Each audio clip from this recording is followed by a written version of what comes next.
Selamat pagi Bapak Ibu kami yang hormati Bapak Kepala Sekolah yang sudah berkenan hadir pada kesempatan diseminasi ini. Kemudian Bapak Ibu guru semua yang sudah menyempatkan diri untuk hadir di kegiatan diseminasi ini. Ini adalah salah satu tugas tagihan kami di CGP, yaitu melakukan diseminasi budaya positif di sekolah kita. Di sini kami berdua yang sama Pak Agus berkolaborasi untuk melaksanakan diseminasi ini. Nah, tagihannya berupa video bahwa kami sudah melaksanakan diseminasi atau pembebasan di sekolah kita. Nah, untuk itu kami mengucapkan terima kasih banyak atas kehadiran Bapak Ibu sudah meluangkan waktu untuk hadir di kesempatan ini. Nah, sebelum lanjut, nanti akan ada sambutan dari Bapak Kepala Sekolah. Dipersilakan.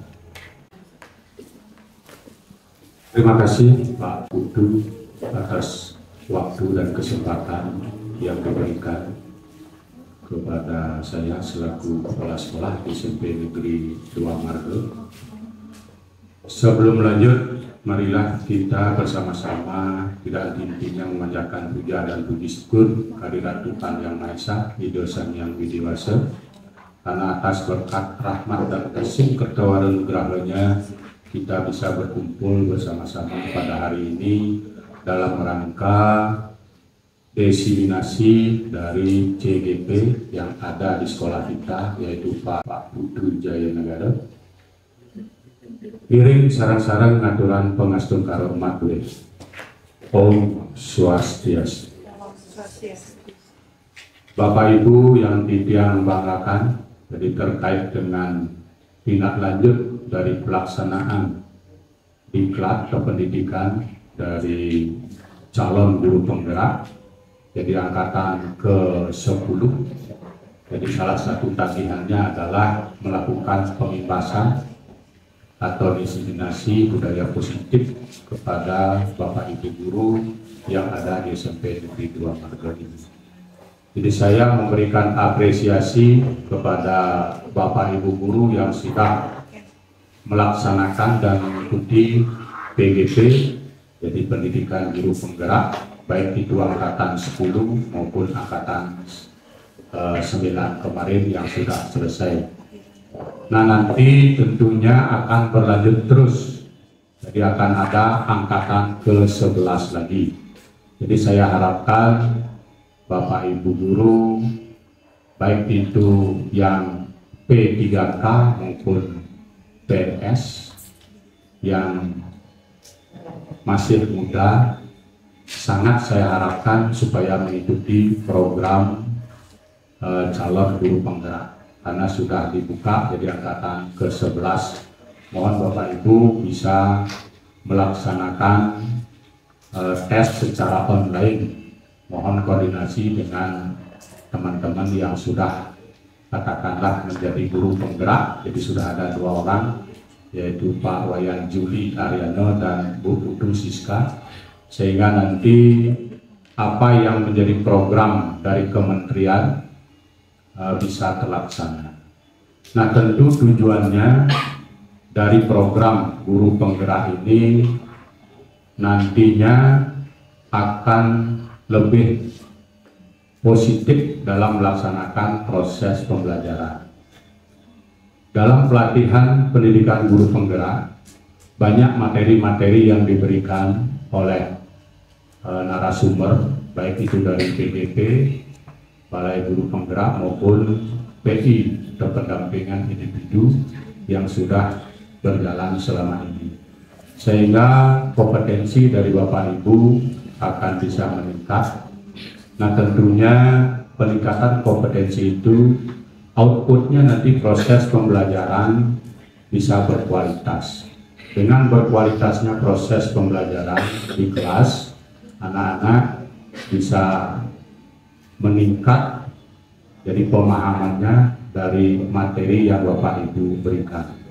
Jadi tentunya hasil akhir yang kita harapkan adalah anak-anak bisa meraih prestasi di bidang akademik, apapun itu mapelnya.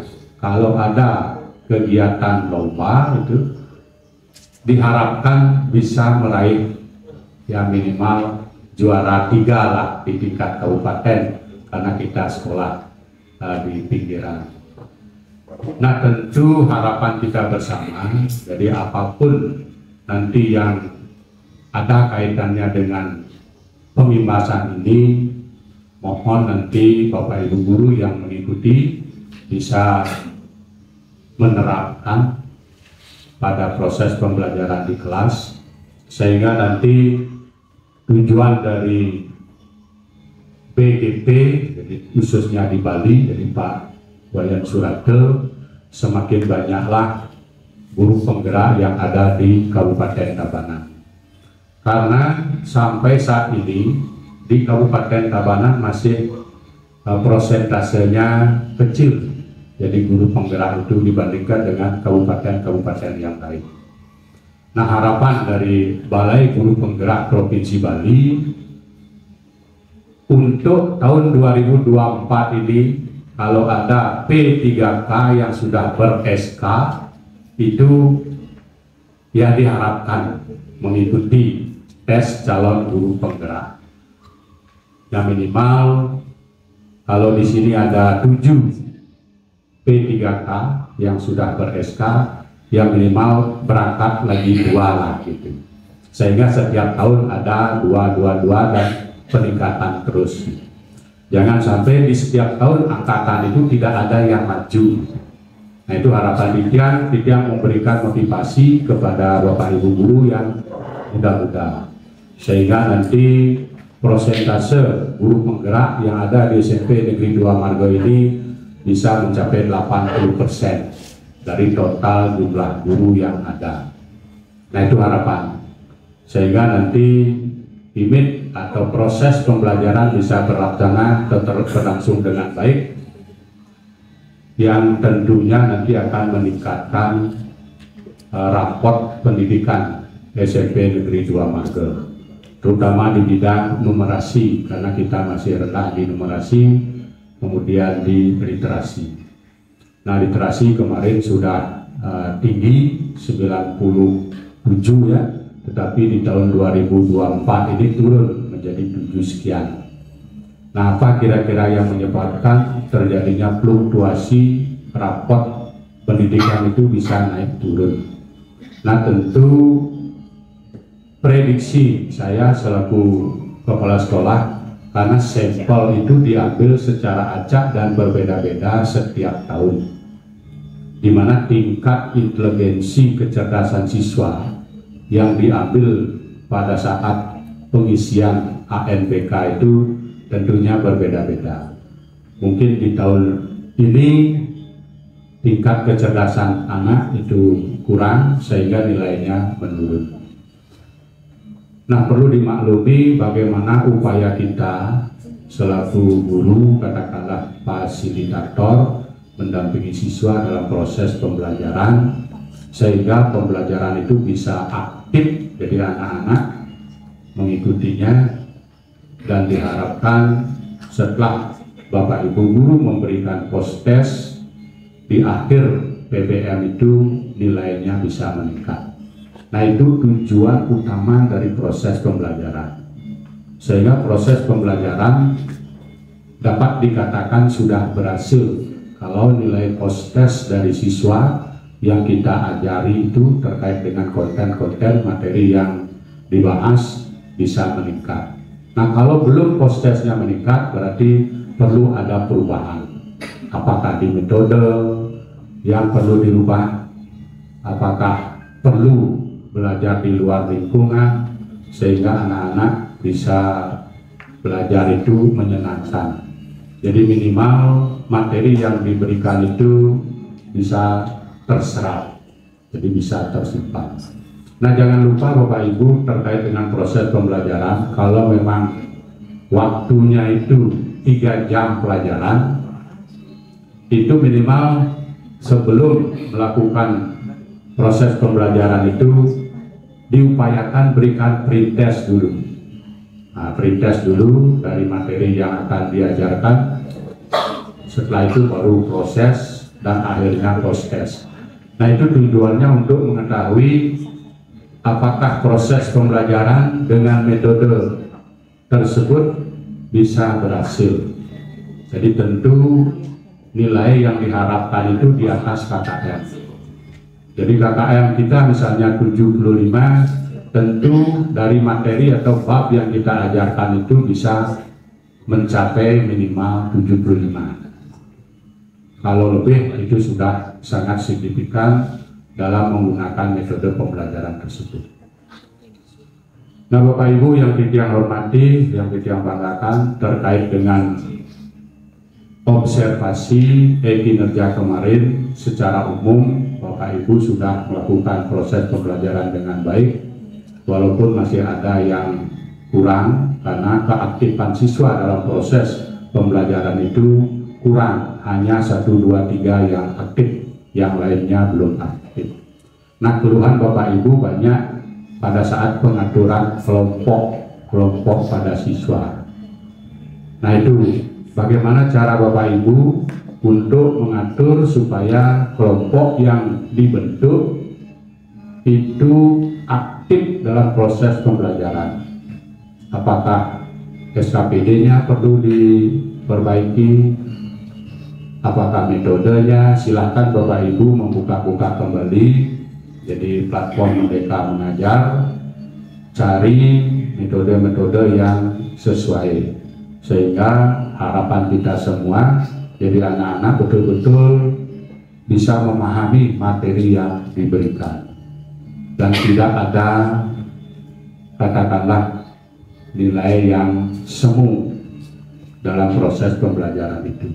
Nah, itu harapan kita bersama. Demikian juga harapan dari Dinas Pendidikan Kabupaten Tabanan, termasuk dari Kementerian Pendidikan. Nah, demikian yang dapat kita sampaikan terkait dengan acara hari ini, yaitu acara diseminasi dari calon guru penggerak kita. Mudah-mudahan bisa terlaksana dengan baik. Nah, dengan mengucapkan Om Awiminam Astu Namo Sidam, semoga acara ini bisa berlangsung dengan lancar pada pukul 9. Jadi secara resmi kita nyatakan dibuka. Terima kasih, waktu kita kembali. Oke, terima kasih banyak dari kepada Bapak Kepala Sekolah sudah memberikan banyak masukan buat kami. Di sini dapat yang tangkap, beliau mengharapkan teman-teman untuk bisa mengikuti program guru penggerak Niki. Niki harapan dari Kepala Sekolah kita, dan dia juga mengharapkan teman-teman ada yang mengikuti jejak kami dalam kegiatan guru penggerak Niki. Tolong dibuka-buka SIM PKB-nya. Kalau sudah ada lowongan, silakan klik daftar sekarang. Kami siap membantu karena semampu kami. Untuk tugas-tugas kami dan Bu Siska, Pak Juli, Pak Agus siap membantu. Ya, itu harapan kami semua supaya lebih banyak nanti guru penggerak yang ada di sekolah kita, yang tentunya akan harapan kita proses pembelajaran kita akan meningkat ke depannya. Oke.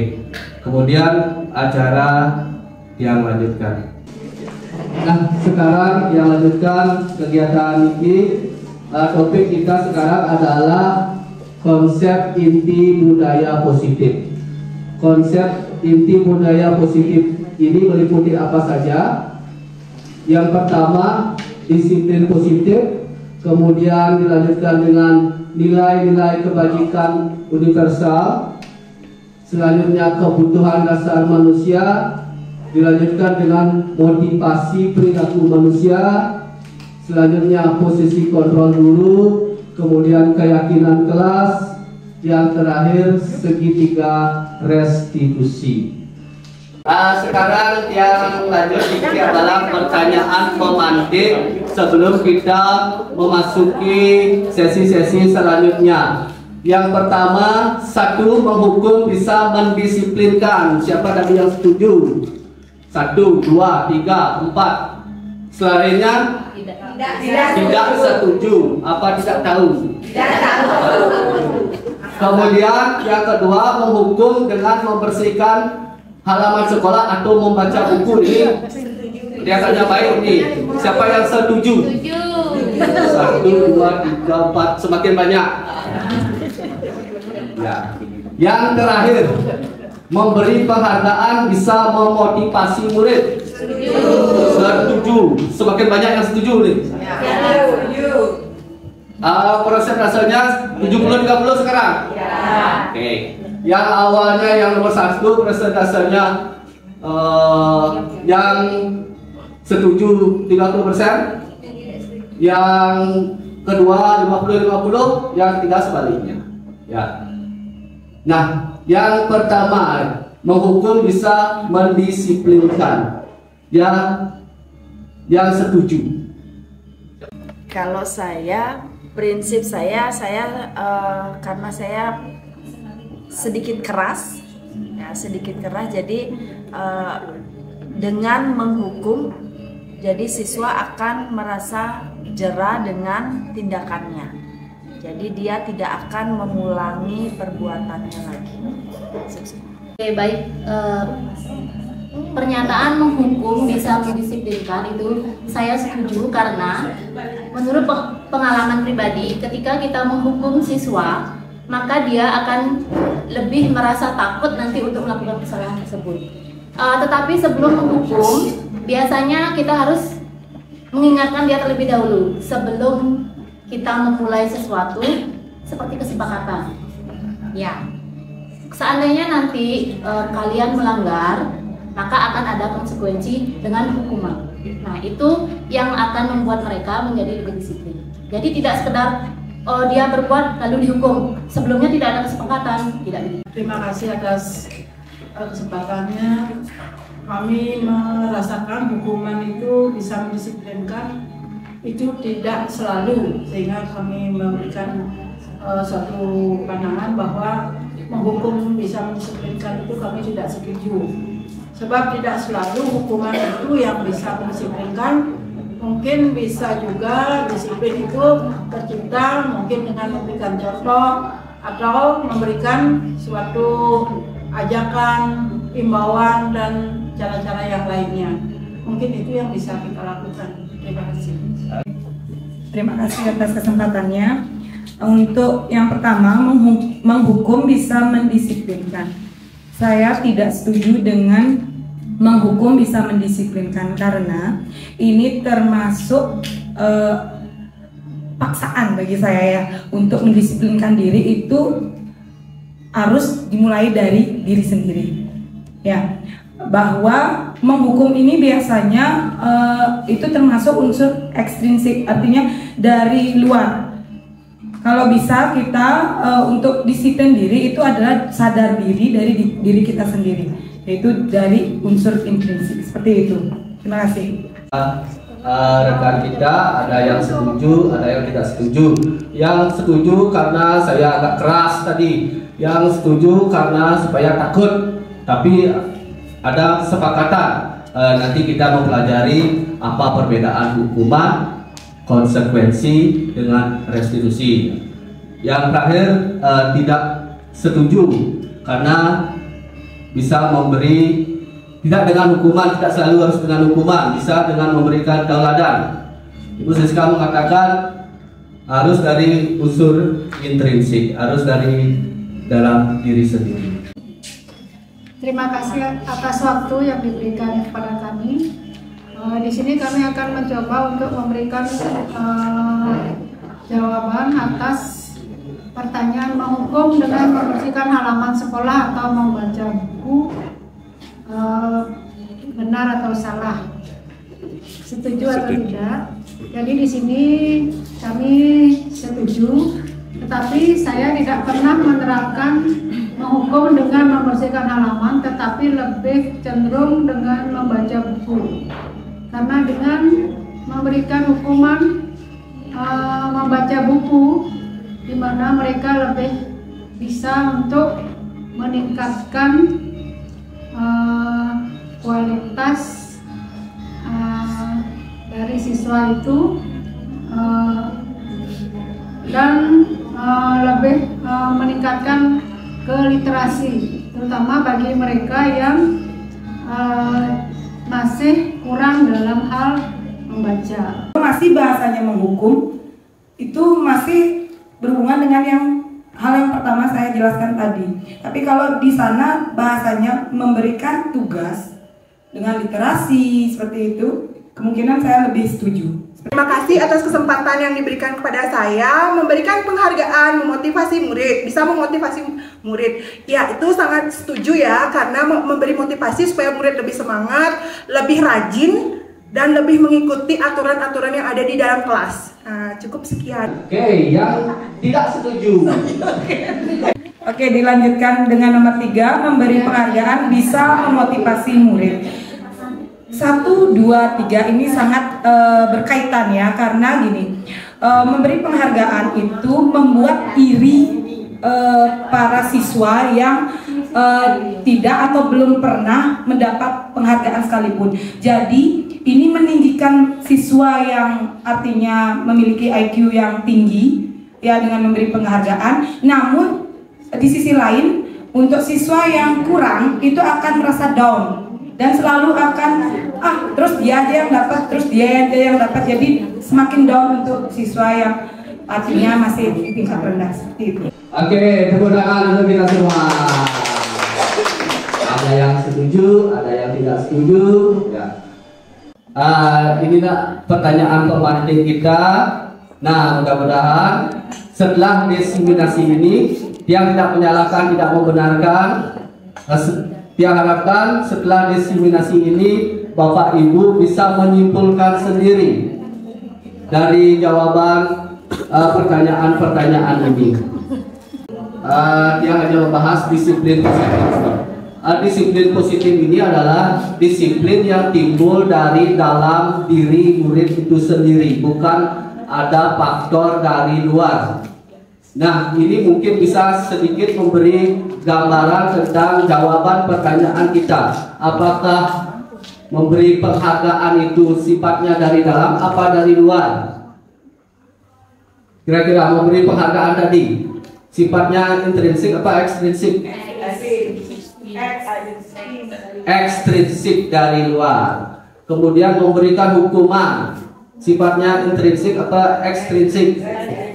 Ekstrinsik. Kecuali muridnya punya kesadaran diri, oh saya akan berubah sekarang seperti ini, itu misalnya, itu baru faktor intrinsik. Nah, kita sebagai guru diharapkan, nah mungkin ini sulit, tapi mari kita belajar bersama-sama bagaimana memunculkan disiplin ini secara intrinsik.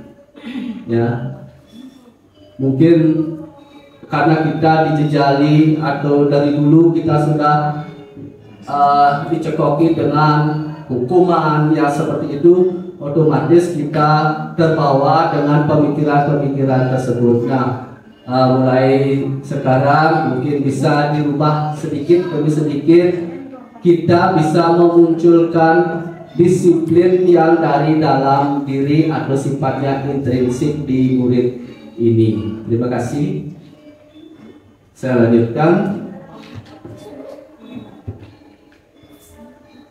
Nah, sekarang kita bermain game. Cobalah buka. Cobalah buka. Untuk itu yang perlu sukarelawan satu ke depan. Ibu Rani mungkin bisa. Yuk, yuk. Tolong. Silakan robek kecil kertasnya. Robek kecil aja. Ya sedikit aja. Kemudian tuliskan, jangan sampai terlihat, tuliskan apa atau siapa atau apapun yang dianggap paling berharga di hidupnya Bu Rani. Kecil aja. Di sini. Supaya bisa menulis apa gitu misalnya yang dianggap paling berharga. Ya semacam gilingan lah gitu ya.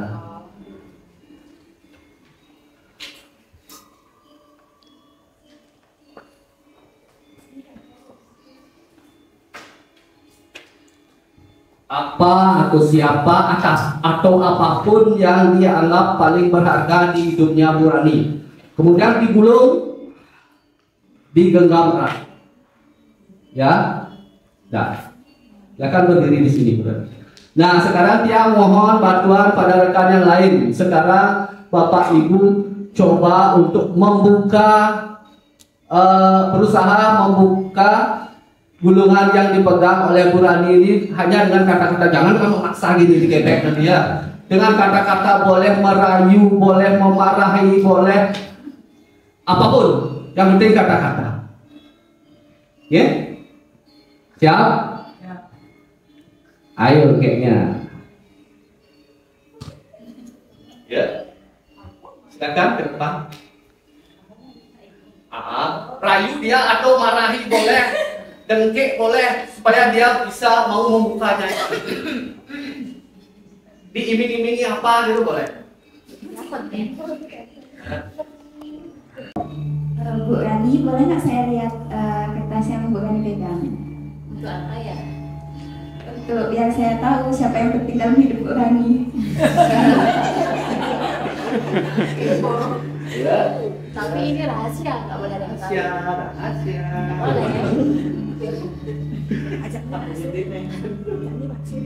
Nah, rayu. Ayo keluarkan gomalnya. Nyerah.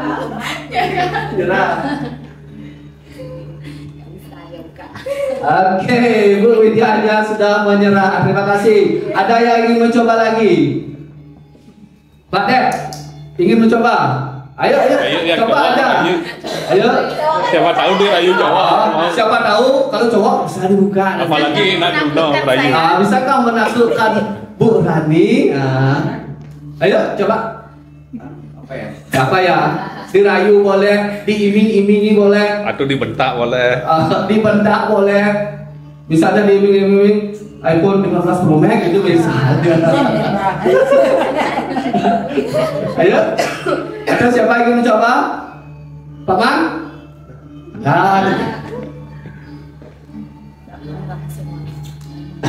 Ya, coba. Siapa tahu dengan Gekcan ini boh dan jadinya Bu Rani.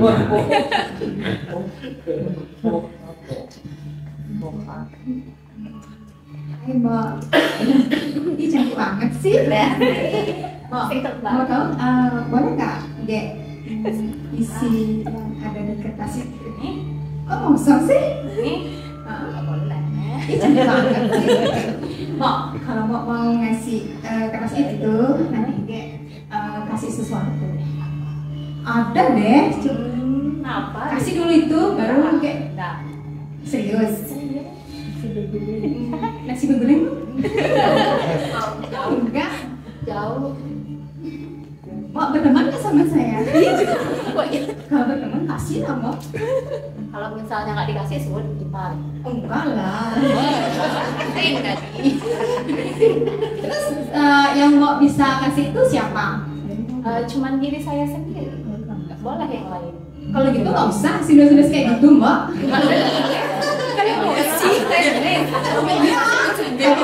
Iya tahu. Makanya kalau nggak tahu, saya nggak mau gini minta sesuatu sama Mbak. Penasaran dong, kepo Mbak. Kamu tahu? Serius? Jangan. Terus? Nyerah. Sih Mbak. Nyerah. Oke. Oke, terima kasih. Silakan duduk Bu Rani. Langsung dimasukkan ke kantong ya. Nah, tadi Ibu Rani memegang sesuatu di dalamnya ada hal yang paling berharga, yang dianggap paling berharga oleh Bu Rani, dan teman-teman coba untuk membuka tanpa menyentuhnya. Ya, tadi ada yang lihat Bu Widya, Bu Chandra mencoba untuk merayu, mengiming-imingi, tapi belum ada yang memarahi saja. Ya, nah apa yang bisa kita simpulkan di sana? Ternyata kita ada dua orang tadi belum bisa membuka. Apa yang bisa disimpulkan dari sana? Siapa yang mempunyai kontrol untuk membuka atau tidak membuka genggaman nurani tersebut? Nah, siapa yang bisa ingin memberikan pendapat? Baik, terima kasih atas waktunya. Yang bisa membuka kontrol adalah diri sendiri sebagai suatu disiplin yang timbul di dalam diri, yaitu disiplin intrinsik, seperti itu. Oke, terima kasih Bu Novi. Jadi yang punya kontrol untuk membuka itu adalah diri Bu Rani sendiri. Bagaimanapun dirayu tadi oleh Kak Chandra maupun Kak Widya, tetap tidak bisa. Jadi intinya kontrol tersebut ada pada diri sendiri. Mungkin. Nah, ini tentang permainan tadi itu tentang miskonsepsi kita tentang teori kontrol. Ada bermacam ilusi yang selama ini yang kita alami terhadap kontrol kita terhadap murid. Yang pertama, ilusi bahwa guru itu mengontrol murid. Kita berhak sepenuhnya mengatur murid. Tiang saja mungkin masih sedikit berpandangan seperti itu. Ya. Dilanjutkan dengan ilusi bahwa kritik dan membuat rasa bersalah mampu menguatkan karakter. Ini kelihatannya bagus juga, ya. Kritik dan rasa bersalah itu bisa menguatkan karakter. Ada istilahnya kritik membangun, ya.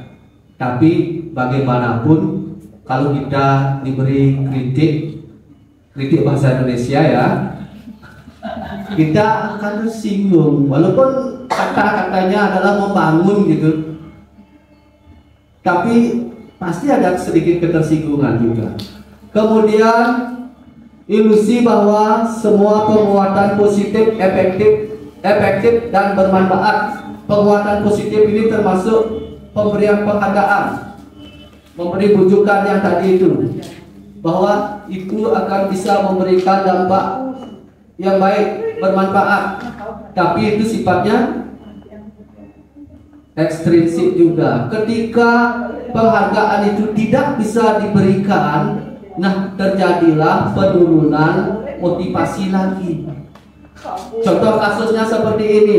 Misalnya Bu Ani, guru kelas 2 SD, anak-anaknya selalu berebut masuk kelas. Bu Ani mau berinisiatif memberikan penghargaan berupa bintang-bintang yang ditempel ketika ada yang tertib. Nah, beberapa saat tertib mereka, betul tertib karena mereka berlomba-lomba untuk mendapatkan bintang. Suatu saat Bu Ani tidak masuk sekolah dan digantikan oleh guru yang lain. Guru yang lain tidak tahu kesepakatan tersebut. Nah, kembalilah anak-anak tidak beraturan. Jadi itu tidak sifatnya permanen. Ya, ketika penghargaan tersebut tidak didapat lagi, terjadilah penurunan motivasi murid. Kemudian ilusi bahwa orang dewasa berhak memaksa. Nah, ini biasanya kita terapkan kepada anak-anak kita terus terang, betul tidak?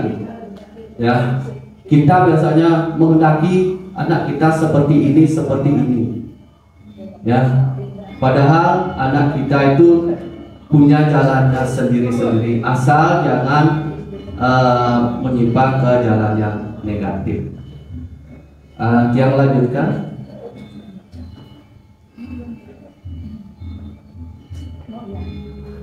Nah, di sini ada yang dulu namanya teori stimulus respon, kemudian dibandingkan dengan teori kontrol tentang dunia. Ya, kalau yang terdahulu itu menggunakan teori stimulus respon, kemudian yang terkini menggunakan teori kontrol tentang dunia. Teori stimulus respon yang pertama, realitas atau kebutuhan kita sama, dianggap sama, ya. Kemudian teori kontrol, kebutuhan kita berbeda-beda. Kemudian di teori stimulus respon kita mencoba mengubah orang agar berpandangan sama dengan kita. Ya, jadi kita berusaha meyakinkan orang supaya menerima pendapat kita. Kemudian di teori kontrolnya kita berusaha memahami pandangan orang lain tentang dunia. Nah, sekarang di teori kontrol itu coba kita memahami pandangan yang berbeda dari orang lain tersebut. Kemudian selanjutnya di stimulus respon, perilaku buruk dilihat sebagai suatu kesalahan. Jadi misalnya murid melanggar itu kesalahan. Sedangkan di teori kontrol semua perilaku memiliki tujuan. Ya, di sini kita diharapkan mampu memahami apa sih tujuan dari perbuatan yang dilakukan tersebut, karena dipandang setiap kegiatan yang terjadi atau kejadian yang terjadi itu pasti ada tujuannya. Oke, menurut teori kontrol yang tadi, setiap tindakan yang dilakukan itu ada tujuannya. Tujuannya apa? Yaitu memenuhi segala kebutuhan dasar manusia ini. Kebutuhan yang pertama itu adalah bertahan hidup, itu yang utama. Bertahan hidup itu meliputi kebutuhan-kebutuhan pokok seperti makanan, minuman, tidur, rumah, dan sebagainya. Kemudian penguasaan. Penguasaan ini artinya orang itu ingin diakui karena keterampilan yang dimiliki atau kemampuan yang dimiliki, ingin diakui. Kemudian kesenangan. Nah, semua orang sebenarnya ingin senang-senang. Kemudian selanjutnya kebebasan. Sebenarnya tidak ada orang yang senang dikekang, kan seperti itu kebebasan. Tapi kebebasan jangan sampai terbentur dengan kebebasan orang lain, itu saja intinya.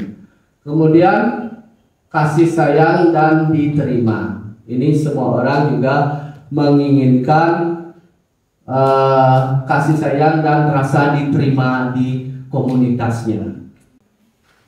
Nah, sekarang yang lanjut dengan nilai-nilai kebajikan universal, ya. Lengkapnya nilai-nilai kebajikan universal. Nilai-nilai yang disepakati bersama terlepas dari suku, bangsa, agama, bahasa maupun latar belakang. Ya, jadi nilai-nilai kebajikan ini terlepas dari unsur-unsur agama, bangsa, dan sebagainya, bahwa nilai itu diakui oleh semua orang. Apa saja nilai itu? Acuan yang bisa kita pakai untuk menentukan nilai kebajikan universal ini. Ini ada beberapa. Nanti bisa dibaca-baca nih, banyak sekali nih nilai. Ini yang terbanyak yaitu The Virtues Project. Ya, ini menurut The Virtues Project nilai kebajikannya ada sekian. Nilai kebajikan ini nanti yang akan dituangkan dalam keyakinan kelas yang nanti kita bahas. Nah, sekarang ada pertanyaan lagi. Sebagai pemantik lagi, ya, sebagai seorang pendidik, saat Anda perlu hadir di suatu pelatihan, motivasi apakah yang mendasari tindakan Anda?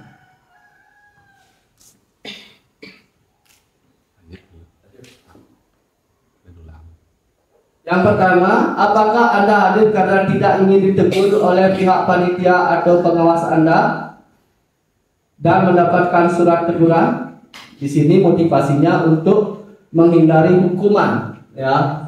Pasti ngopaan yang ajak kepala sekolah. Kemudian, atau Anda ingin dilihat dan dipuji oleh lingkungan Anda atau mendapat penghargaan sebagai guru berprestasi. Kenapa orang ajak guru berprestasi? Apa itu motivasinya?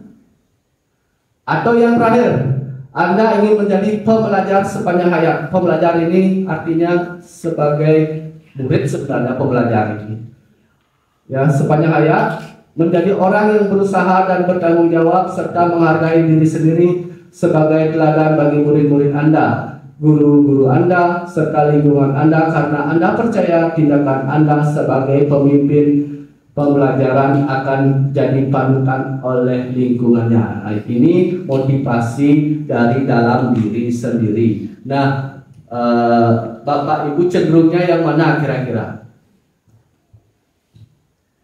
Supaya tidak ditegur kepala sekolah, supaya yang kedua supaya dapat uang transport, yang ketiga memang muncul dari dalam diri untuk mengembangkan diri. Mana yang lebih dominan di Bapak Ibu? Motivasi saya untuk menghadiri sebuah pelatihan yaitu adalah untuk mengembangkan diri saya sendiri, seperti itu. Motivasinya dari dalam diri. Kalau yang lain, Bu Yaya, apa kira-kira yang dominan? Kalau menurut saya juga sama seperti Bu Siska yang nomor 3, karena pada saat kita mengikuti pelatihan itu kita menjadi lebih tahu dan mengembangkan proses diri kita, seperti itu. Terima kasih. Kita di jawaban yang ketiga karena motivasi diri. Oke, luar biasa sekali. Nah, sekarang kita masuk ke keyakinan kelas. Nanti kita ke depannya diharapkan bisa mewujudkan keyakinan kelas di mana kita mengajarnya. Apa gunanya keyakinan kelas ini? Nantinya kita akan bisa melakukan segitiga restitusi ini kalau sudah ada keyakinan kelas ini. Mengapa keyakinan kelas? Mengapa tidak peraturan kelas saja? Biasanya selama ini yang berlaku adalah peraturan kelas, betul tidak Bapak Ibu? Ya. Sekarang diharapkan kita bisa merubah ya dari peraturan kelas itu menjadi keyakinan kelas. Mengapa kita memiliki peraturan tentang penggunaan helm pada saat mengendarai kendaraan roda 2 atau motor? Nah, mungkin bisa dijawab dengan menjawab pertanyaan ini. Jika jawabannya karena tidak ingin ditilang, berarti itu sifatnya ekstrinsik. Jika jawabannya supaya saya selamat, berarti itu sifatnya intrinsik. Yang selanjutnya, mengapa kita memiliki peraturan tentang penggunaan masker dan mencuci tangan setiap saat? Kalau jawabannya karena aturan, itu sifatnya ekstrinsik. Kalau jawabannya karena saya ingin sehat, itu sifatnya intrinsik. Jadi ciri-ciri keyakinan kelas itu pertama abstrak ya. Misalnya kalau dulu, sebelum masuk ke sini tolong dibedakan antara peraturan, kesepakatan, dan keyakinan. Ya, kalau peraturan itu biasanya memakai kalimat negatif, dilarang ini, tidak boleh ini, tidak boleh itu, dilarang ini itu. Kalau kesepakatan kelas merubah dari kalimat negatif tadi menjadi kalimat positif, tapi lebih real, masih real, ya. Seperti tidak boleh datang terlambat.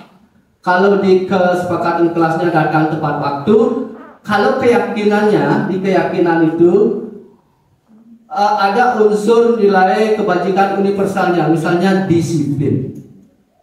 Ya, dari tidak boleh datang terlambat menjadi datang tepat waktu menjadi disiplin.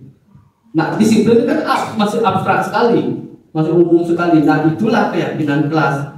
Ya, jadi sifatnya lebih abstrak. Nah, sedikit jumlahnya boleh sedikit. Kalau peraturannya jumlahnya 10, kalau dikonversikan menjadi kesepakatan 10 juga. Kalau dikonversikan menjadi keyakinan kelas itu bisa cuma 5 saja. Karena mungkin ada yang bisa digabung-gabung. Ya, misalnya datang tepat waktu dan memakai seragam sesuai aturan, itu kan bisa digabung menjadi disiplin. Nah, seperti itu. Jadi sifatnya lebih sedikit, ya. berupa pernyataan universal. Sudah diterangkan tadi, di keyakinan kelas ini ada nilai-nilai kebajikan universal yang tadi diutarakan, yang banyak itu gotong royong, disiplin, empati dan sebagainya yang tadi itu. Itu aja yang terpenting tentang ciri-ciri keyakinan kelas. Yang lanjutkan.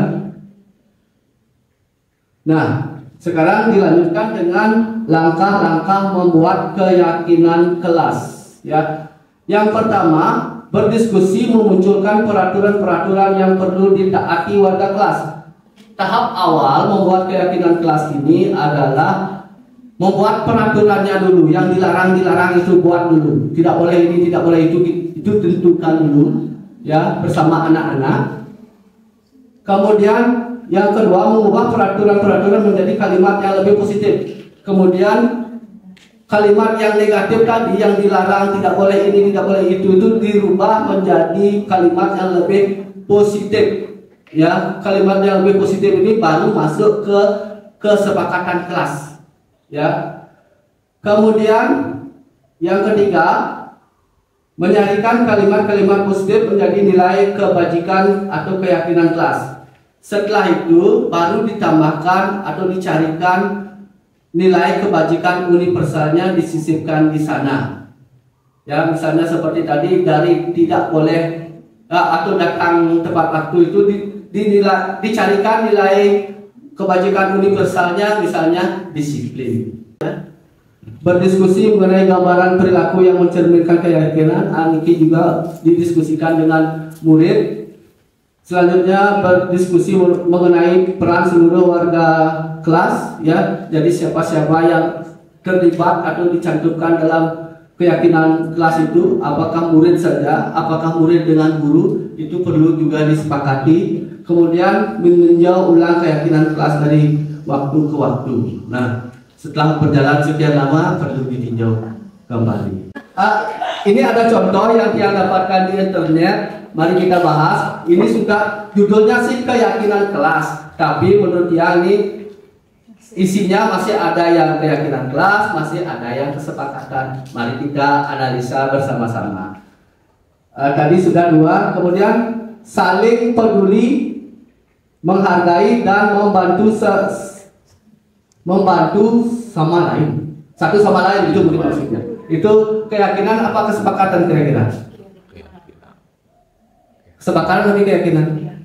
Sudah keyakinan, ya. Oke. Kemudian mengerjakan tugas tepat waktu. Kesepakatan apa keyakinan? Keyakinan? Apa itu sudah masih abstrak apa sudah real itu kira-kira? Mengerjakan tugas tepat waktu. Masih abstrak apa sudah real?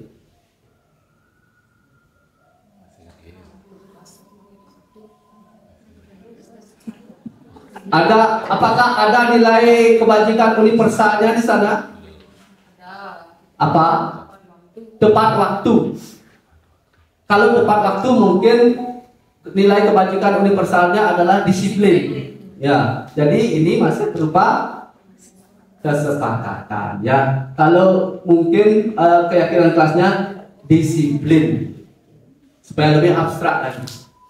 Kemudian tepat waktu dan aktif di kelas.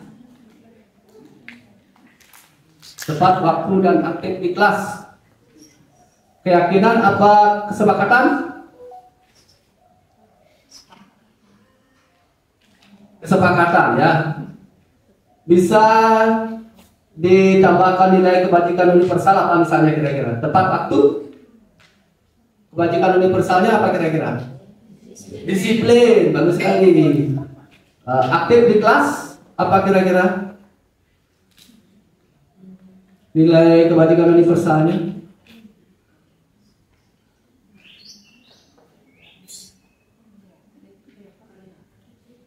Aktif di kelas, aktif nih mungkin maksudnya menjawab pertanyaan dulu, memperhatikan, mungkin bisa ke menghargai orang, ya, menghargai gurunya yang sedang menerangkan, gitu misalnya. Ya, Kalau itu dimasukkan, itu sudah keyakinan. Kalau ini masih kesepakatan kelas.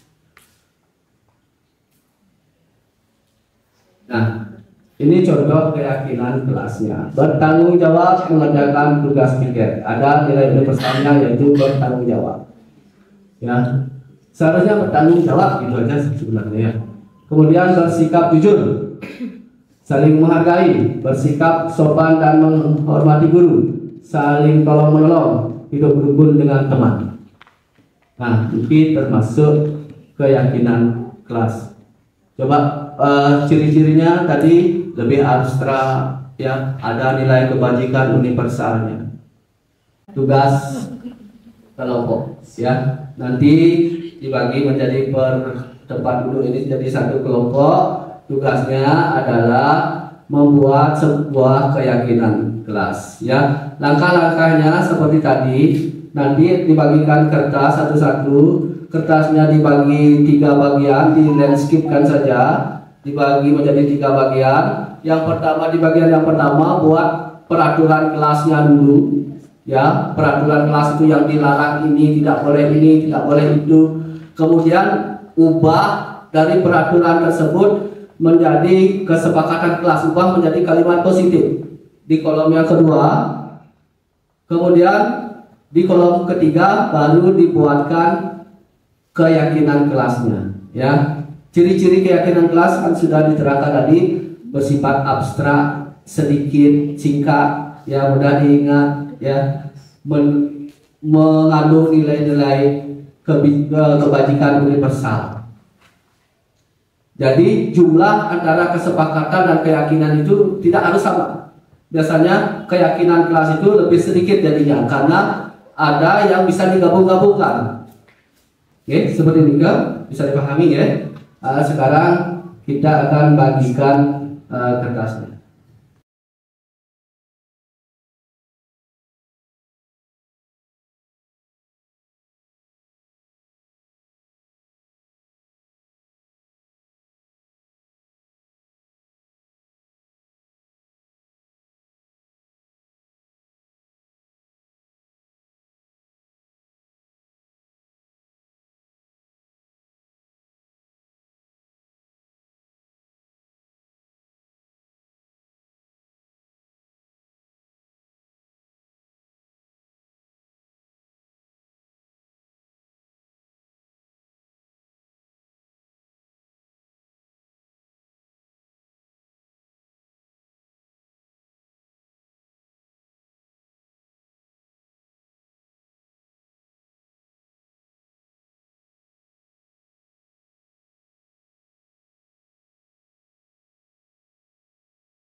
Yang melihat ini semua sudah selesai mengerjakan. Sekarang kita mempresentasikan apa yang sudah dibuat ke depan.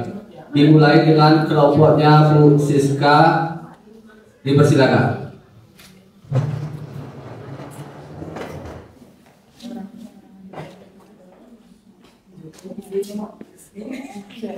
Baik, terima kasih atas waktunya. Kami dari kelompok 1, yaitu saya Siska, Bukit Chandra, dan Ayu Lestari akan memaparkan peraturan kelas, kesepakatan kelas, dan keyakinan kelas. Nah, sesuai yang dipaparkan tadi oleh Bapak, di sini untuk peraturan kelas kami mengatakan dilarang makan di kelas. Untuk kesepakatannya adalah makanlah di kantin. keyakinan kelasnya ini sesuai dengan nilai-nilai kebajikan, yaitu peduli dengan kebersihan kelas. Yang kedua, peraturan kelas dilarang membuli. Kesepakatan kelasnya selalu menjaga perasaan. Keyakinan kelasnya adalah saling menghormati. Untuk peraturan kelas yang ketiga, dilarang membuang sampah sembarangan. Kesepakatan kelas yang ketiga, buanglah sampah pada tempatnya. Dan keyakinan kelas bertanggung jawab menjaga kebersihan. Untuk peraturan kelas yang keempat, dilarang terlambat. Kesepakatan kelasnya adalah datang tepat waktu. Untuk keyakinan kelas, disiplin datang tepat waktu. Seperti itu. Terima kasih. Terima kasih atas presentasinya, Francisca. Tangan untuk kelompoknya Francisca.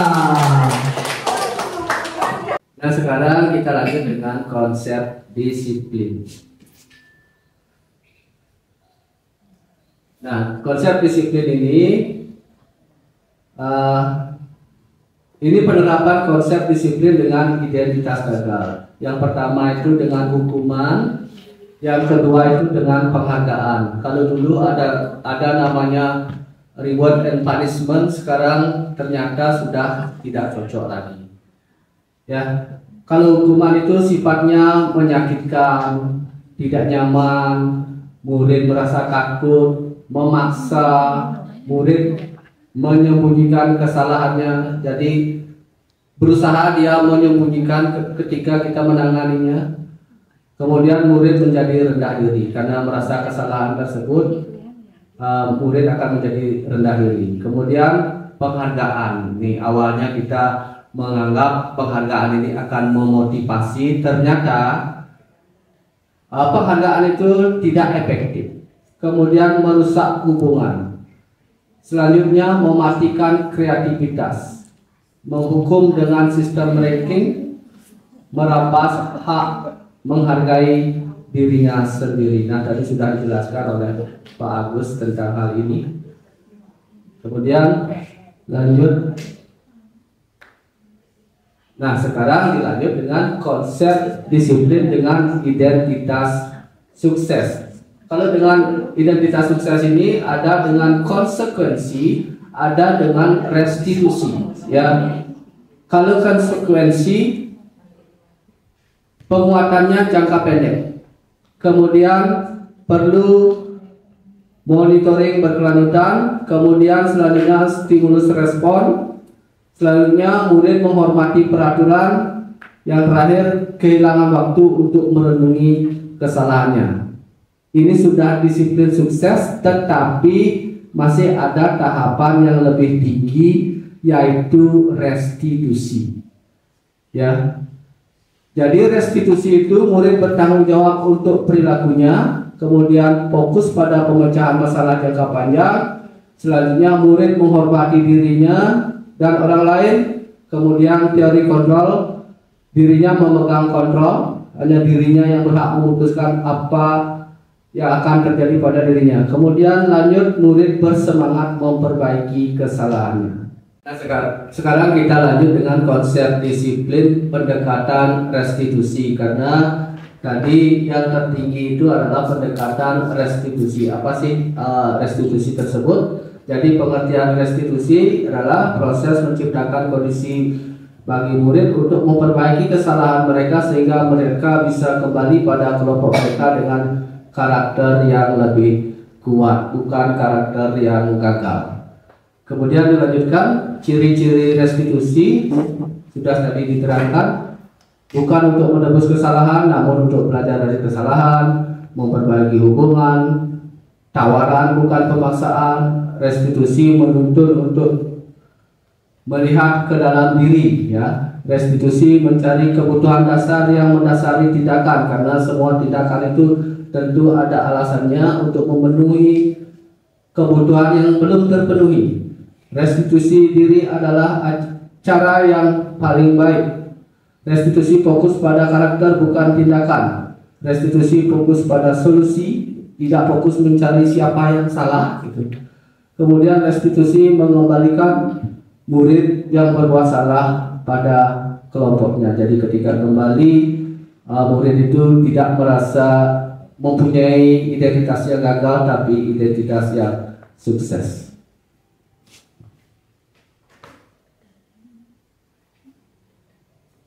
Nah, ini perbedaan antara hukuman, konsekuensi, dan restitusi.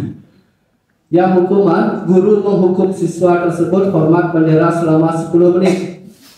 Kalau yang konsekuensi, guru memberi konsekuensi untuk mengerjakan PR-nya saat jam istirahat atau dikerjakan sebanyak 3 kali lipat. Kalau 3 kali lipat, kalau tiang lebih cenderungnya memberikan konsekuensi untuk mengerjakan PR pada saat istirahat. Kalau yang restitusi, guru menanyakan keyakinan kelas. Kan sudah membuat keyakinan kelas tadi, mana yang dilanggar kira-kira seperti itu, dan membantu siswa menyelesaikannya. Kita fokus mencari solusi, ya, bukan siapa yang salah. Kemudian selanjutnya, guru marah dan murid takut. Nah, ini biasanya situasi saat mengadakan hukuman. Guru marah, nada tinggi, alis mempecuk, itu biasa. Mata lip, ya, murid takut. Sudah merasa berhasil kita biasanya. Kemudian kalau konsekuensi, guru tegas, siswa menghormati peraturan. Nah, di sini ada ketegasan, tapi ada menghormati peraturan. Nah, di level tengah ya. Kemudian kalau restitusi, guru terbuka dan siswa menghormati dirinya dan orang lain. Nah, jadi tumbuh motivasi intrinsiknya sehingga memunculkan motivasi identitas sukses untuk memperbaiki kesalahannya tersebut. Ya, dilanjutkan dengan kita simulasi dulu, ya. Untuk mengetahui biasanya bagaimana Bapak Ibu dalam menangani kasus. Ya, kasusnya adalah seorang murid bernama Damas. Kami sengaja memilih nama Damas ini. Kemudian sering keluar kelas saat pelajaran berlangsung dengan alasan ke belakang untuk buang air, baik besar maupun kecil. Tetapi setelah dicek, ternyata dia berada di kantin. Nah, sekarang coba Bapak Ibu praktekkan atau simulasikan dengan bermain peran dalam menangani kasus tersebut. Siapa ingin mencoba? Ya, Bu. Tadi Ibu ada laporan dari guru mapelnya, kamu tuh katanya bolos ini ya, ikut pelajaran bahasa Indonesia ya? Nggak ada, Bu. Saya hadir aja. Bohong kamu nih. Siapa yang bilang? Ibu kan udah bilang tadi tuh ada laporan dari wali kelas kamu. Guru mapelnya bahasa Indonesia. Iya, Bu. Saya tadi ke kantin. Iya. Kenapa alasan kamu tuh nggak mengikuti pelajaran ini? Tadi saya belum sempat makan, Bu, saat jam istirahat. Kenapa? Ramai kantinnya.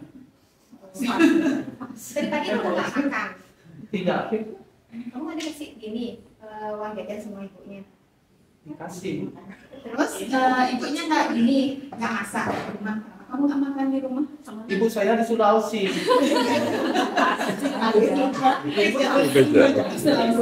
Iya. Terus sekarang kamu tuh mau gimana? Kamu mau mengikuti pelajaran ibu lagi atau kamu diam di BK? Mengikuti pelajaran. Ya. Atau ada alasan lain kalau kamu tuh berbuat seperti itu? Ada alasan? Misalnya kamu tuh nggak suka sama gurunya atau nggak suka sama mata pelajarannya atau gimana? Ya, sedikit, Bu. Masalah apa? Tidak suka pelajarannya. Tidak suka sama pelajarannya atau nggak sama gurunya? Nah, itu simulasi yang Bapak Ibu lakukan, biasanya yang dilakukan dalam menangani kasus-kasus di sekolah kita. Tadi sudah dicontohkan oleh Bu Chandranya, tepuk tangan untuk Bu Chandranya.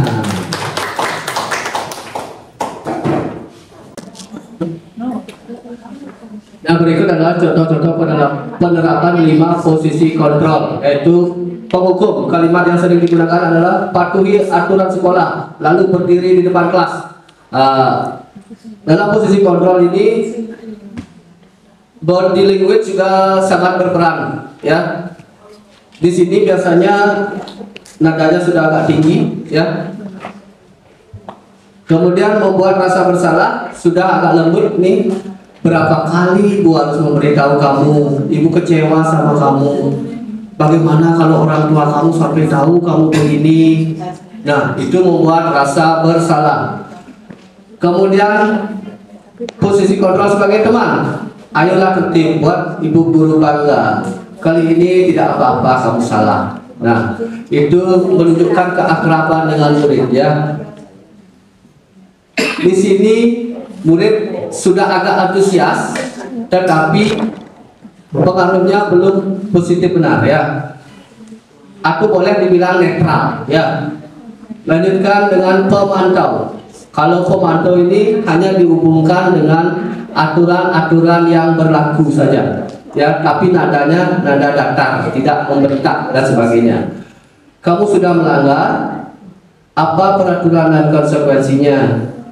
Nah, ini nadanya datar. Kemudian sebagai manajer, nah ini ucapannya setulus hati gitu kalau di teorinya. Bagaimana ucapan tulus itu?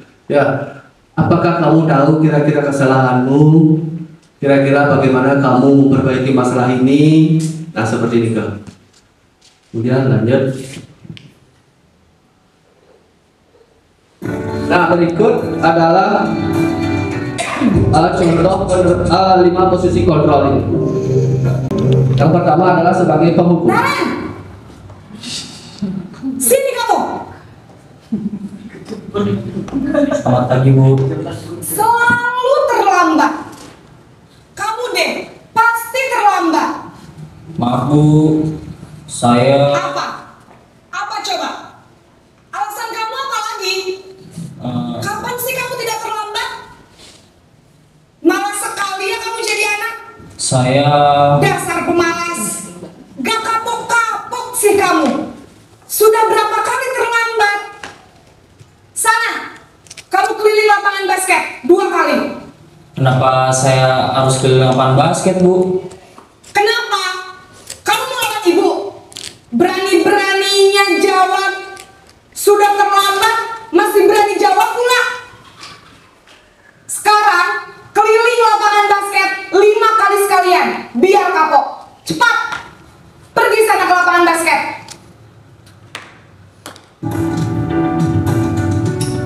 Sekarang posisi membuat rasa bersalah.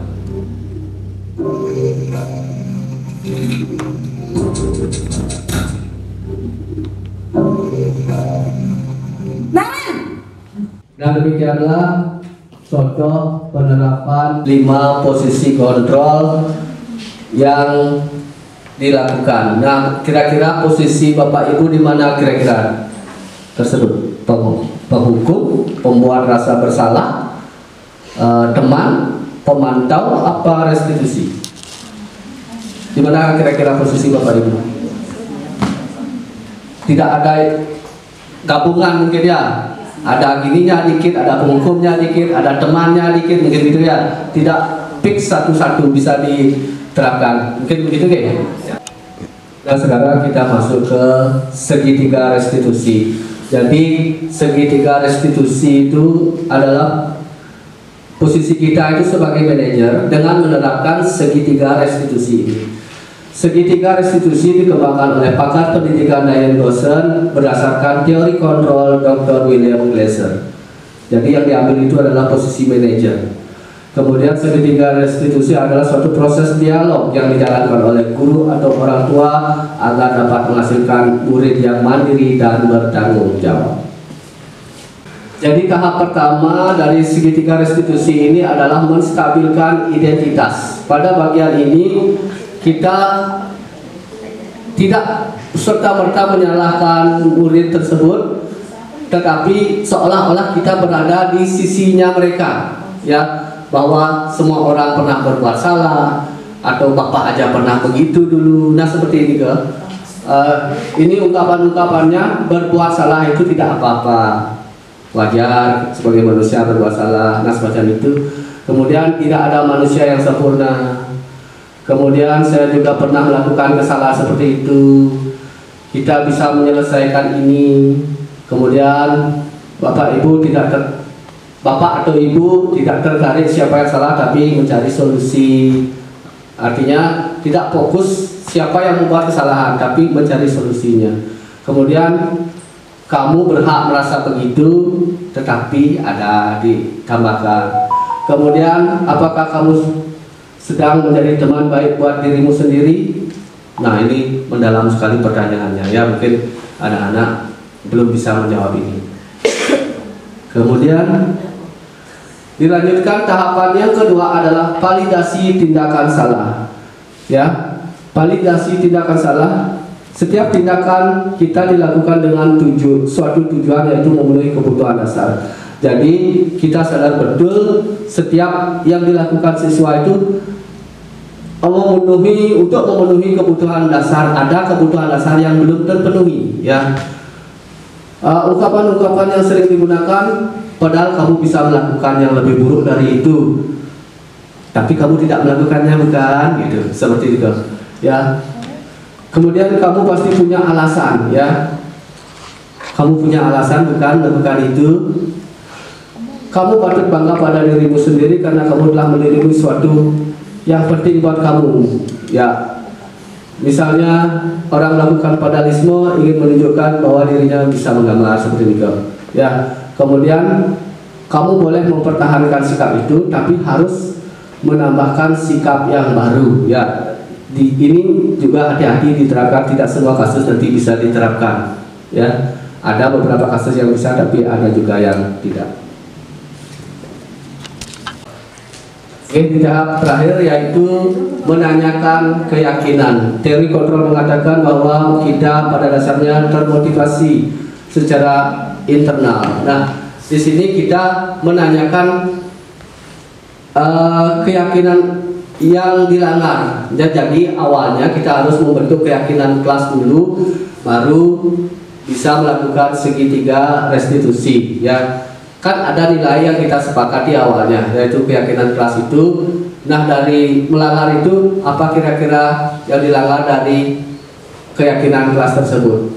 Itu intinya. Kemudian kita di sini juga menanyakan cara dia untuk memperbaiki kesalahannya. Bukan kita yang menentukan, dia sendiri yang menentukan cara dia untuk memperbaiki kesalahan tersebut. Jadi kalimat-kalimat yang sering digunakan, apa yang kita percaya sebagai kelas atau keluarga, apa nilai-nilai umum yang kita telah sepakati, apa bayangan kita tentang kelas yang ideal, kemudian kamu mau jadi orang yang seperti apa. Silakan anak-anak itu yang menjawab sendiri.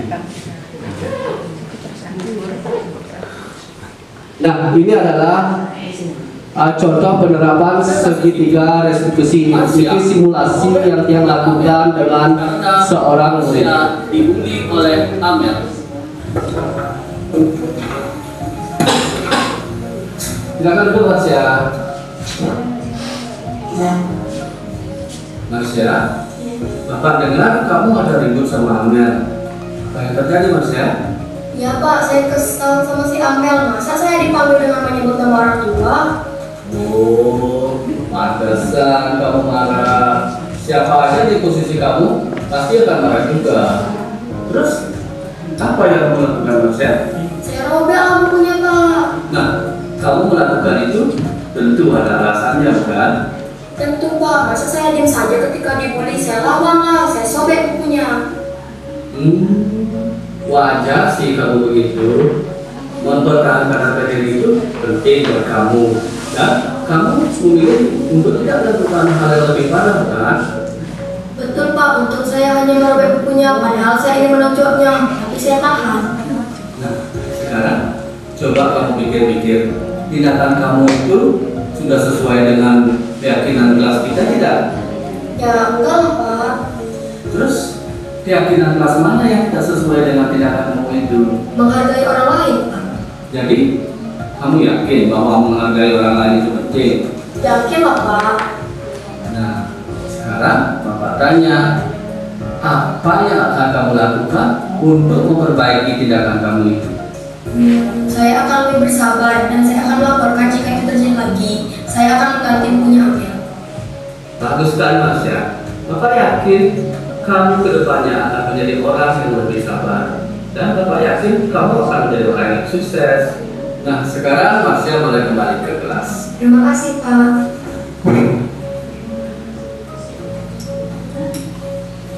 Halo, perkenalkan nama saya Kadek Marsha Aprilani dari kelas 8F. Saya senang bisa diskusi dengan Pak Jaya untuk menyelesaikan masalah dengan Syam. Dan saya akan menjadi anak yang lebih sabar. Terima kasih Pak Jaya. Nah, demikianlah tadi contoh video penerapan segitiga restitusi yang saya lakukan.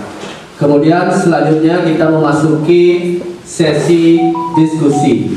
Untuk itu, kalau ada yang ingin ditanyakan, kami persilakan. Baik, terima kasih atas waktunya yang telah diberikan kepada saya. Saya sebagai guru BK, di sini saya sebagai guru BK saya selalu menghadapi anak-anak yang sering bermasalah. Nah, permasalahan itu bermacam-macam ya Pak ya. Misalnya lambat datang sekolah, terus ada pembulian, terus ada juga pertengkaran dan bolos ya. Di situ saya sudah melakukan dengan cara yang tadi Bapak terangkan tadi itu segitiga restitusi. Nah, bagaimana caranya kalau seandainya kami sebagai guru BK itu sudah melakukan segitiga restitusi itu dan tapi belum anaknya bisa berubah seperti itu. Ya Bapak, terima kasih. Sekian pertanyaan dari Bu G. Chandra. Kami buka kesempatan lagi satu untuk mengutarakan pertanyaannya. Dipersilakan, Ibu-ibu. Baik, terima kasih atas waktunya. Pertanyaan saya adalah ketika penerapan segitiga restitusi kurang memberikan dampak yang optimal, apakah kira-kira opsi yang bisa diberikan agar penerapan disiplin bisa menjadi lebih efektif dan bisa memberikan dampak yang cepat? Terima kasih. Mungkin pertanyaannya senada antara Bu Chandra dan Pak Yansri. Bagaimana kalau restitusinya belum berhasil? Apa ada cara yang lain kan itu intinya? Betul, betul ya. Dikit yang coba nanggapi dulu. Yang pertama, restitusi itu adalah kasta tertinggi dari penanganan siswa. Ya, segitiga restitusi kalau di menstabilkan identitas, bahkan diklaim oleh modulnya, bahkan murid hampir tidak mungkin akan melakukan penentangan di saat situasi seperti ini. Itu diklaim begini. Kita mungkin belum melaksanakan segitiga restitusi itu secara penuh. Ya, jadi intinya kita coba dulu berulang. Kita terapkan segitiga restitusi itu secara penuh. Biasanya kita terkendala di menanyakan keyakinan, ya, karena biasanya kita belum membuat keyakinan kelas itu sendiri, ya. Jadi kita tidak bisa keyakinan kelas apa yang dilanggar. Itu simulasi kan bisa saja seperti tadi, tapi realnya kita belum membuat keyakinan kelas. Kemudian kalau memang toh kesadaran sendirinya belum bisa muncul, kita bisa turunkan levelnya lagi sedikit menjadi posisi pemantau. Ya, berarti kita turun level jadinya. Kita usahakan dulu di level teratas. Kalau memang betul-betul tidak bisa ditangani, kita turunkan level sedikit di posisi pemantau, yaitu kita membandingkannya dengan kesepakatan atau aturan yang sudah disepakati, tapi tetap intinya adalah kesepakatan ya. Kalau itu belum dibuat, mungkin juga belum akan maksimal. Kita melakukan refleksi. Hal baru apa yang didapat dari diseminasi ini? Hal baru apa yang dulu begini, oh ternyata seperti ini, seperti itu. Siapa ingin membantu? Terima kasih atas waktunya. Hal baru yang saya dapat dari diseminasi Niki adalah tidak semua reward atau penghargaan itu bisa untuk menentukan motivasi dari siswa tersebut. Ini saja, terima kasih atas waktunya. Apa rencana kedepannya yang akan dilakukan setelah mendapat topik ini atau setelah mendapat diseminasi ini? Apa rencananya? Terima kasih atas waktunya untuk merefleksikan yang ditayangkan tadi. Apa rencana kedepannya yang akan dilakukan setelah mempelajari topik ini? Rencana kedepannya saya akan menerapkan apa yang diimbaskan tadi oleh penyaji. Sekian, terima kasih. Ya, demikian refleksi kita untuk kegiatan diseminasi ini. Terima kasih atas ketekunannya sudah mengikuti diseminasi ini. Semoga nanti kedepannya apa yang saya lakukan bermanfaat untuk kita semua, untuk meningkatkan mutu pendidikan di sekolah kita. Dan sebagai akhir kata, saya tutup dengan para Santi. Om Santi Santi Santi Om. Salam dan bahagia. Bapak Ibu.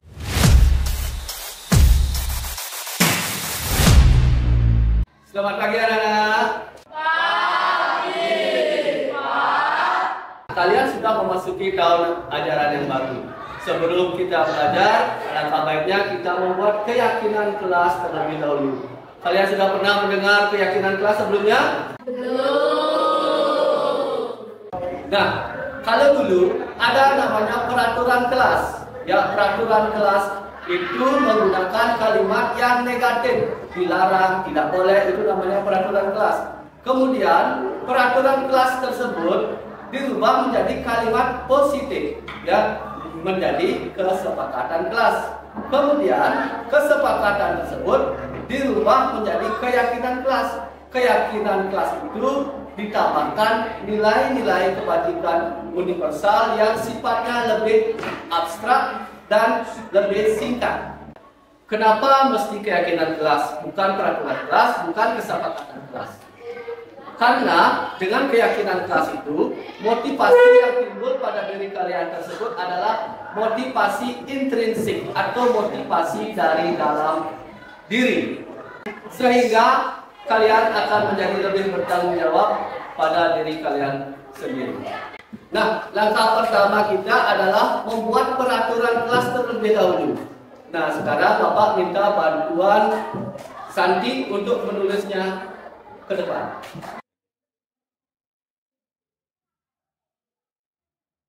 Nah, sekarang kalian usulkan peraturan kelas yang ingin kalian terapkan di kelas kalian. Silakan. Cara membuang sampah sembarangan di dalam kelas.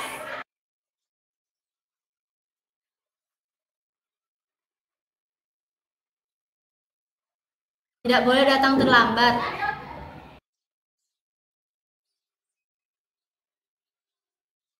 Kang nyontek saat ulangan.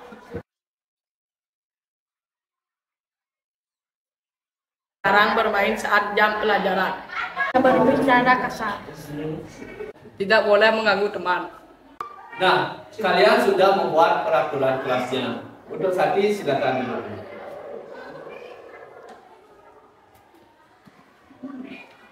Sekarang kita lanjutkan untuk membuat kesepakatan kelas. Caranya dengan mengubah kalimat negatif yang ada di peraturan kelas dengan menghilangkan kata dilarang atau tidak bolehnya, kemudian dirubah menjadi kesepakatan kelas yang menggunakan kalimat yang positif. Nah, untuk itu Bapak minta bantuan Sabda untuk menulisnya.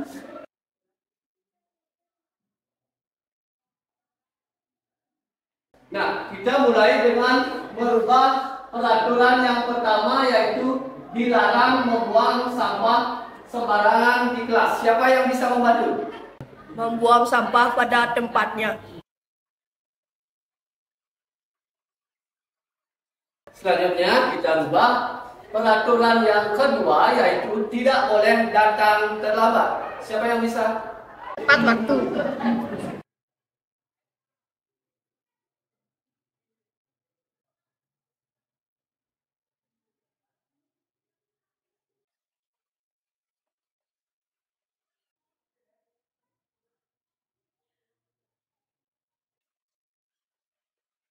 Nah, kalian sudah membuat kesepakatan kelasnya. Untuk itu, Sabdo silakan kembali ke tempat. Nah, sekarang kita lanjutkan untuk membuat keyakinan kelasnya. Nah, untuk itu Bapak minta bantuannya Rama untuk menulisnya. Nah, sekarang kita mulai dengan kesepakatan kelas yang pertama, yaitu membuang sampah pada tempatnya. Sekarang kita carikan nilai universal apa yang terkandung dari kesepakatan tersebut. Menjaga kebersihan lingkungan.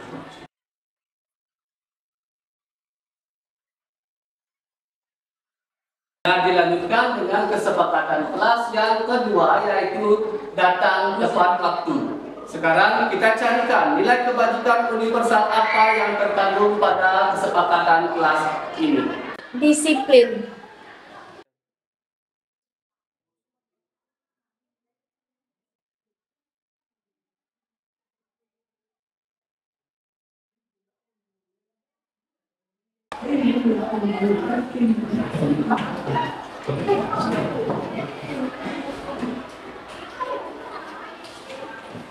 Terus action.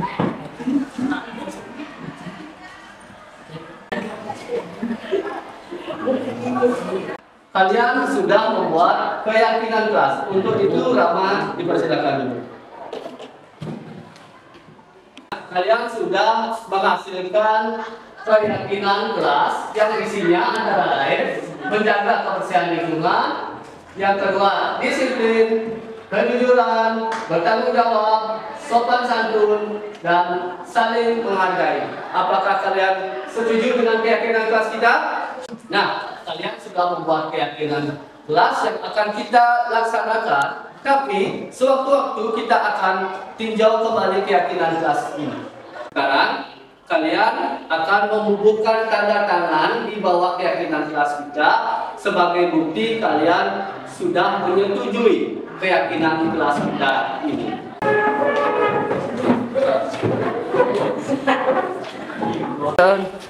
Pak, izinan apa? Pak, udah gimana? Jangan banyak-banyak.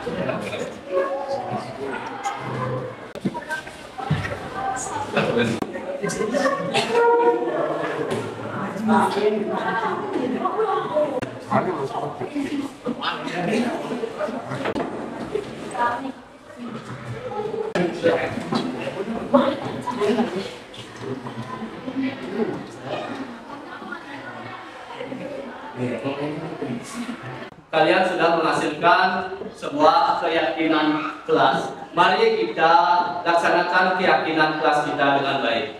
Sekarang kita lanjutkan ke pembelajaran kita.